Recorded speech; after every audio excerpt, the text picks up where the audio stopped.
তুই দেখতে পাচ্ছিস না গেটটা কে খুলবে? তোর বাবা। মুখে মুখে তর্ক করিস। লেট করে আসছে, আমি বারণ করছি দেখে আমার গায়ে হাত তুলছে।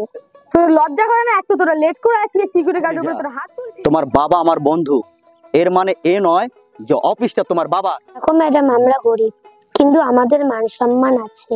আপনি যে আমাকে মারলেন, যদি আমিও আপনাকে মারতাম তবে আপনার কেমন লাগতো?